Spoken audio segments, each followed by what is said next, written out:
దాంతో పాటు మీకు తెలుసు ఈ రాష్ట్రంలో పరిస్థితి ఎట్లా ఉంది అంటే ఒకవైపు చికెన్ గున్యాలు, విష జ్వరాలు, మరొక వైపు ఈ డెంగ్యూలు, పారిశుద్ధ్యం పడకేసింది.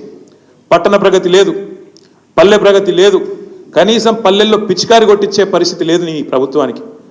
స్కూళ్ళలోనేమో చాక్ పీసులకు పైసలు లేవు, పల్లెల్లోనేమో పిచికారి కొట్టించేందుకు పైసలు లేవు, సర్పంచుల బిల్లులు ఇవ్వవు, ఆఖరికి పోలీసుల బండ్లల్లో మరి మమ్మల్ని అరెస్ట్ చేసి వాళ్ళని కొట్టబోయేటోళ్ళకి వాళ్ళకు కూడా మరి కనీసం వాళ్ళ బండ్లలో డీజిల్ పోసే ముఖం లేదు. దాంతోపాటు హోంగార్డులకు కూడా జీతాలు ఇచ్చే పరిస్థితి లేదు.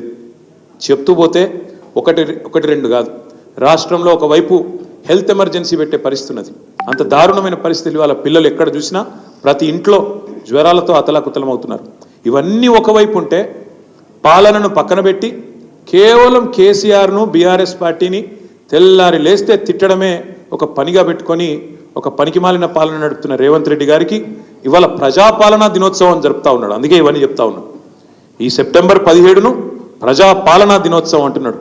ఈ రాష్ట్రంలో ఇంతవరకు పాలన అనేదే లేదు, ఆలన లేదు, పాలన లేదు. గురుకులాల్లో పిల్లలు అవస్థలు పడతా ఉన్నారు విషాహారం తింటూ. గురుకులాల్లో పిల్లల మీద అఘాయిత్యాలు జరుగుతూ ఉన్నాయి. గురుకుల టీచర్లను 2500 మందిని తీసి పక్కన పెట్టేసినారు సడన్గా, ఆకస్మికంగా. ఇట్లాంటి పరిస్థితి ఉంటే ప్రజాపాలన పేట డైవర్షన్ గేమ్లు ఆడుతున్న రేవంత్ రెడ్డి గారు పరిపాలన మీద దృష్టి పెట్టు, పరిపాలన చెయ్యి, ప్రజలకిచ్చిన హామీలు నెరవేర్చు. అందుకే ఇవాళ మేము మా పార్టీ తరఫున రాష్ట్ర ప్రభుత్వానికి, ముఖ్యంగా ముఖ్యమంత్రి రేవంత్ రెడ్డికి చెప్పేది ఏమంటే ఇకనైనా ఈ 10వ నెల నుంచి అయినా పరిపాలన మీద దృష్టి పెట్టి ముందుకు పోండి. తప్పకుండా ప్రధాన ప్రతిపక్షంగా మేము ఎప్పటికప్పుడు ప్రజా సమస్యల్ని మీ దృష్టికి తీసుకొస్తానే ఉంటాం, మిమ్మల్ని ఎండగడుతూనే ఉంటాం. ప్రజాక్షేత్రంలో ప్రజా ఉద్యమాలు నిర్మించి తప్పకుండా ఉద్యమిస్తూ మీరు ఇచ్చిన 420 హామీలు అమలు చేసేదాకా మీ అంతు చూస్తాం, మీ ఎంబడబడతామనే మాట కూడా తెలియజేస్తూ, నిన్న నువ్వేదైతే తప్పు చేసినావో తెలంగాణను అవమానిస్తూ, తెలంగాణ ఆత్మను అగౌరవపరుస్తూ, తెలంగాణ తల్లి ఎక్కడైతే కొలువు ఉండాలనో అమరజ్యోతి మధ్యన అంబేద్కర్ సచివాలయం నడుమ తెలంగాణ భవిష్యత్ తరాలకు, భవిష్యత్ పాలకులకు కూడా స్ఫూర్తిగా ఉండాల్సిన ఆ స్థలంలో ఎక్కడైతే తెలంగాణ తల్లి కొలువు తీరాలో అక్కడ నువ్వు రాహుల్ గాంధీ గారి తండ్రిని పెట్టినావు.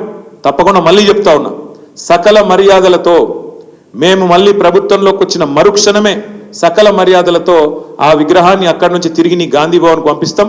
అంతగానం ప్రేమ ఉంటే జూబ్లీహిల్స్లో నీ ఇంట్లో పెట్టుకో, లేదా ఇంకో కాడ పెట్టుకో, కానీ అక్కడ మాత్రం ఖచ్చితంగా తెలంగాణ తల్లి ఉంటుంది. ఇది జరిగి తీరుతుంది, రాసి పెట్టుకోమని చెప్పి కూడా ఈ నిమజ్జనం రోజు చెబుతూ, తప్పకుండా రాష్ట్రంలో గణేష్ పండుగ జరుపుకుంటున్న మా సోదరులకు, సోదరిమణులకు, ఈ వినాయక నిమజ్జనానికి సహకరిస్తున్న రాష్ట్ర ప్రభుత్వ యంత్రాంగానికి, మా తమ్ముళ్లకు, మా చెల్లెలకు ఎవరైతే గణేష్ నిమజ్జనానికి ఘనంగా ఊరేగింపుగా గణపతి బప్ప మోరియా అంటూ ముందుకు పోతున్నారో వారందరికీ కూడా శుభాకాంక్షలు తెలియజేస్తూ, చివరగా ఈరోజు మా విద్యార్థి నాయకులను కూడా ఎక్కడికక్కడ అరెస్ట్ చేసినారు. ఏమన్నాం మేము? రేవంత్ రెడ్డి చేసిన తప్పుకి, రేవంత్ రెడ్డి చేసిన ద్రోహానికి ఎక్కడికక్కడ తెలంగాణ తల్లి విగ్రహానికి లేదా తెలంగాణ తల్లి పటానికి పాలాభిషేకం చేయమని చెప్పినాం. ఆ కార్యక్రమానికి పోతుంటే ఇలా ఉస్మానియాలో అరెస్టులు, ఇలా రాష్ట్ర వ్యాప్తంగా మొత్తం అన్ని నియోజకవర్గాల్లో మా విద్యార్థి నాయకులను అరెస్ట్ చేస్తూ ఉన్నారు. పోలీసులు వెంటనే ఈ అత్యుత్సాహాన్ని మానుకొని వెంటనే వారందరినీ కూడా విడుదల చేయాలని చెప్పి శాంతియుతంగా ప్రజాస్వామ్య పద్ధతుల్లో నిరసన చెప్తున్న వాళ్ళ మీద ఈ రకమైన దాడి మంచిది కాదనే విషయాన్ని కూడా వారికి గుర్తు చేస్తూ ధన్యవాదాలు, నమస్కారం.